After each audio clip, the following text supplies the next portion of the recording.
welcome to today's video lecture on English for academic and professional purposes. We're thrilled to have you join us. So in this lesson, we'll delve into summarizing findings and executing the report through narrative and visual and graphic forms. Group 8 is here to guide you throughout the lesson.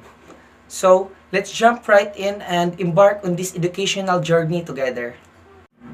Reports can be presented in narrative or graphical forms. It is the duty of the reporter to make sure that the result and the final reports are coherent with each other. That is why it is important to be equipped with the skills to translate these findings into paragraphs and graphical forms. These are the key points you need to follow to make your findings understandable and reliable. So here are some techniques to differentiate your own research from previous research in your writing. Use the first person to describe the findings. Example, my data shows, Smith study shows. Next, consistently use this to refer to your own research and refer to the previous research by name, place, or time. Example, this study, the finding of this research, Smith and Giba found that a previous study in Belgrade. Next, make reference to similarities or difference in approach or findings. Example, similar research carried out in 1980s showed that use the present perfect tense to highlight the recent relevance of your research in comparison with earlier research, referring to it in the simple. Example, the study has shown a prevalence rate of 2.5 which is greater than that found by Smith and Giva in their Belgrade study. Next is using cautious language. Discussing result and drawing conclusion involves making claims about interpretation, significance, and applicability. You can use cautious language to convey how certain you are of opinion or arguments you are using in your writing, especially when writing an arguments. It is important to be cautious or tentative in your claims unless they are proved without any doubt. As a researcher, you are expected to distinguish carefully between first, knowledge you are sure because you have reliable evidence for it. It means having confidence in information because there is trustworthy and verifiable evidence supporting it. In this context, it implies that the information or facts being presented are based on credible sources, research, or data, instilling a high degree of certainty in their accuracy and reliability. Next, other knowledge you are less sure of. It suggests that there is information for which the level of certainty is low.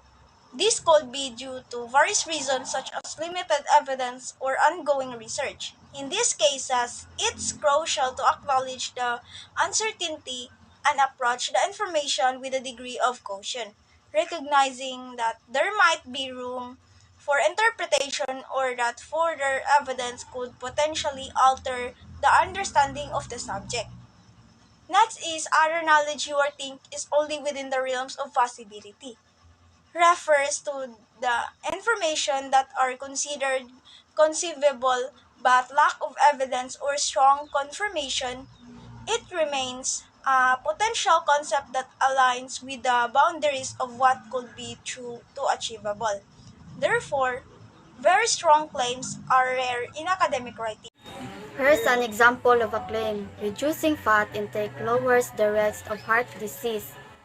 A claim like this which implies that the statement is true in every case cannot be supported with evidence. Claim should therefore be specific and precise, and the level of certainty must match the level of evidence.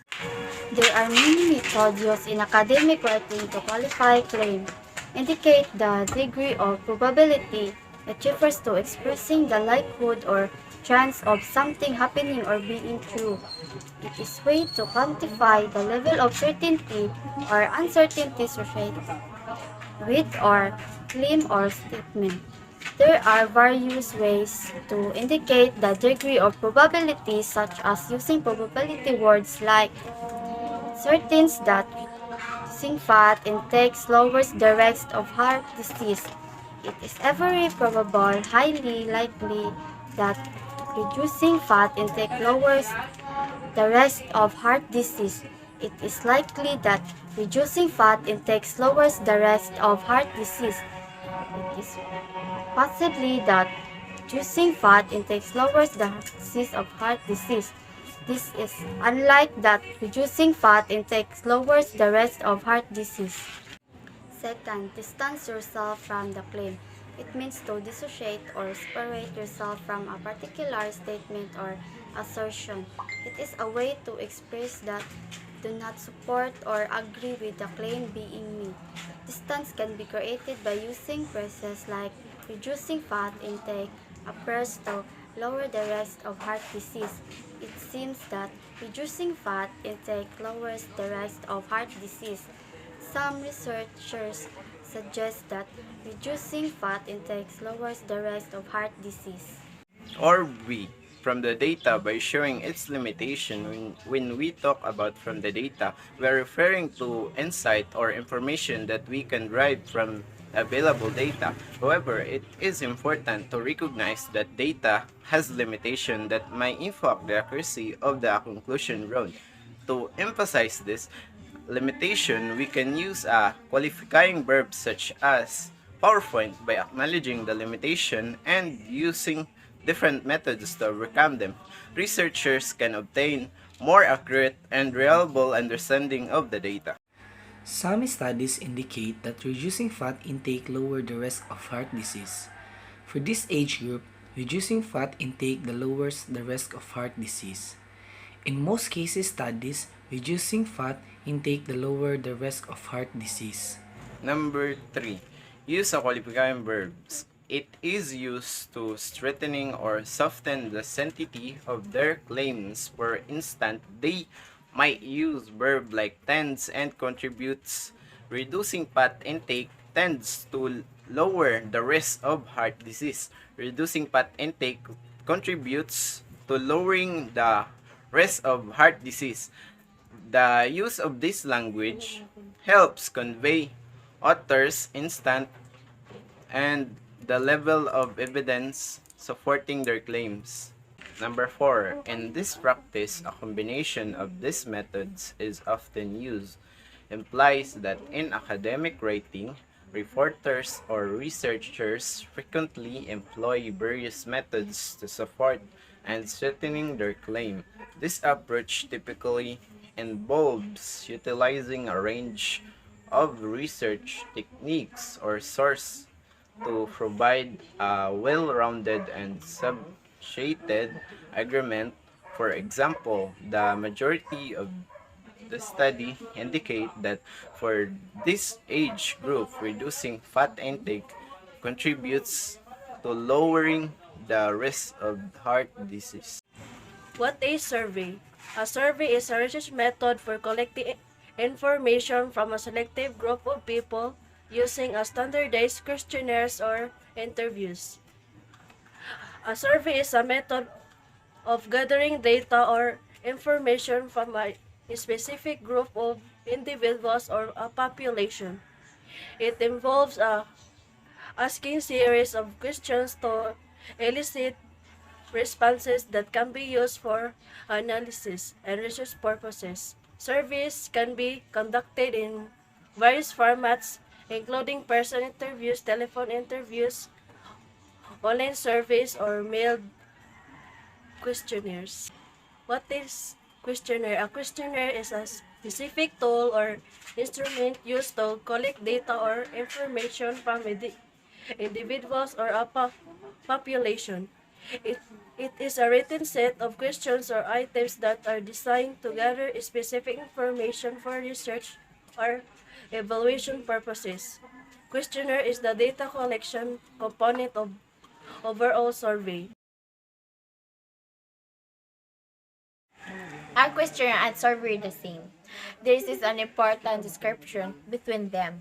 Survey describe the process of conducting a research, which includes the series of 7 steps, while the questionnaire is one part of the survey process. A questionnaire is a specific tool used in research of data collection. It consists of a set of writing questions designed to gather information from respondents. On the other hand, a survey is a broader term that refers to the entire process of gathering information of data from a target population. Here are the differences and similarities of the survey and questionnaires presented in the Venn diagram. The survey is the process of collecting and analyzing data, whereas the questionnaire is the instrument for data collection. The survey is conducted on a target audience, whereas the questionnaire is distributed to the respondents. The survey is time consuming, whereas the questionnaire is fairly quick. The survey is conducted for research or studies, whereas the questionnaire is used to collect information on the topic. Both the survey and questionnaires contain a set of questions and designed to gather data. In summary, a questionnaire is a specific tool used within a survey to collect data, while a survey encompasses the entire process of gathering information, which might involve multiple methods including questionnaires. To be able to create and present an organized picture of information from a research report, it is important to use certain techniques to communicate findings and interpretation of research studies into visual form. The common techniques being used to display results are tabular, textual, and graphical methods. There are many graphic forms we can use to show the results or findings of a report, but let's tackle first the tables. Tables provide exact values and illustrate results efficiently as they enable the researcher to present a large amount of space. The data, usually shown as specific numerical figures, are arranged in an orderly display of a row and columns to aid in comparison. Therefore, the readability of both the results and analysis of variance is enhanced. The following must be observed in the use of table. First, precise values are better than rounded off values for they may display patterns and exceptions. Second, comparing numbers down a column is better than across a row. Third, column and rows averages provide a visual focus that allows easy inspection of data. After the presentation of the table, there is a need for a written analysis. The use of different colors is also encouraged for every column or row to make the data stand out. A good table must include, first, title number and title, which are places above the table. The table is usually written right after the table number. Second, caption subhead. This refers to the columns and rows of the table. Third, the body. It contains all the data under each subhead. And lastly, the source. It indicates if the data is secondary and it should be acknowledged. Here is an example of a table. The title is Energy Production by Major Source from 1960 to 1980. The table shows that the highest energy production during 1960 is petroleum with 36%, while the highest energy production during 1970 and 1980 is natural gas with 38.9% and 34.2%, while the lowest energy production from 1960 to 1980 are the other energy production. Graphical method of presenting the data, a graph or chart portrays the visual presentation of data using symbols, such as lines, dots, bars, or slices. It depicts a trend of a certain set of measurements or shows comparison between two or more sets of data or quantities. Graphical representation is a form of visually displaying data through various methods like graphs, diagrams, charts, and plots. It helps inserting visualizing clear manner through different types of graphs. Statistics mainly use graphical representation to show data. A pie chart is usually used to show how parts of a whole compare to each other to the whole. It is a type of graph representing the data in circular form, which is slice or circle representing fraction or proportionate part of the whole. Here is an example of pie graph. Sample total population of enrollment of senior high school grade 11 student for school year 2014-2015. The pie graph shows that the highest enrollment of senior high school grade 11 student is recorded in the second semester of school year 2014 to 2015 with the 1,400 enrollees, while the lowest enrollment is listed in the summer term with 600 enrollees. What is a bar graph? A bar graph uses bars to compare categories of data. Bar graph is a picture that made up of different bars with different height. Each bar represents a different category. The height of each tells us how often something happened or show us the number of items we have for each group and the line. Graph help us to show the information when the series of data are connected using a line. Bar graph can be created with vertical and horizontal bars. Vertical bar graph is best to use when comparing means or percentages between distinct categories. The categories are measured independently and compared with one another. A horizontal bar graph may contain more than 5 categories. It's a bar graph drawn with a rectangular bars of lengths proportional to the values that they represent. It is plotted on either x-axis or y-axis. Here is an example of a bar graph. Sample level of performance or percent of senior high school or grade 11 students in various subjects. The bar graph shows that the senior high school grade 11 students has the highest level of performance in their management subject with an average grade of 95%, while the English subject has the lowest level of performance with an average grade of 75%. The two subjects, mathematics and social science, have performance level between the average grades of 80% to 85%. Line graph or time series is a graphical presentation of data that show a continuous change or trend. It may show an ascending or descending trend. It uses lines to connect these points, making it easy to visualize trends, patterns, or change in the data over the specified period. Line graphs are commonly used in various fields to represent and analyze the data trends. A line graph, also known as a line chart, is a type of data visualization that displays information as a series of data points connected by straight lines. It is commonly used to show the relationship between two variables over a continuous period or interval. The horizontal axis of a line graph represents the independent variable, which is typically a time scale or a continuous numerical scale.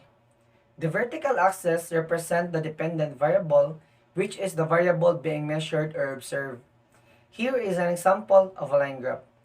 The line graph is all about the percentage of total music sales by method. The graph illustrates trends in music buying habits between 2011 and 2018. It presents three different methods: streaming, downloading, and buying CDs. Overall, both downloads and physical sales of music have steadily declined.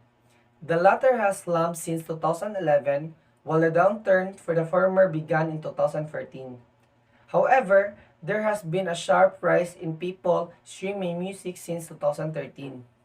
In 2011, the majority of music sales were of CDs at 55% of all sales. In contrast, streaming was not common at all at only 5%. Also, although people had started to download music, it only represented 35% of sales. As sales of CDs began to fall, downloads started to rise. They rose steadily and downloads overtook physical sales in mid-2013. During the same period, streaming doubled to 10%, but then it started to grow more dramatically. Downloads peaked in 2014 at about 43% of sales but fell to 30% by 2018. This was slightly higher than physical sales, which shrunk to 25%. Streaming, on the other hand, overtook both of them and accounted for just over 40% of all sales in 2018. Throughout the lesson, you gain knowledge on how to summarize findings and execute the reports through narrative and visual or graphic presentation. Moreover, it also teaches you key points that you can use in writing reports. These are, first, techniques to differentiate your own research from previous research in your writing, which we can use the first person to describe the findings. Use your own research that refer to previous research by name, place or time, make reference to similarities or differences in approach or findings. And use the present perfect tense to highlight the recent relevance of your research. In comparison with earlier, research referring to it in a simple. Second is uses cautious language, which is used to convey how certain you are of the opinions or arguments you are using in your writing, which you are expected to distinguish carefully between knowledge you are sure because you have reliable evidence for it, other knowledge you are less sure of, and other knowledge you think is only within the realism of possibility. Third is method used in academic writing to qualify claim, which are indicate the degree of probability, distance yourself from the claim, distance yourself from the data by showing its limitation. Use a qualifying verb and combination of these methods. Fourth key points that you can use in writing reports is through visual form and graphic form, which is tables, pie graph, bar graph, and line graph. This lesson helps us to be equipped with the skills to translate the findings of a research report. And that's all for today's video lecture. Thank you for joining us and for listening. Remember, learning is a continuous journey. So take care and keep exploring to the world of summarizing findings and executing the reports through narrative and visual or graphic presentation. Happy learning!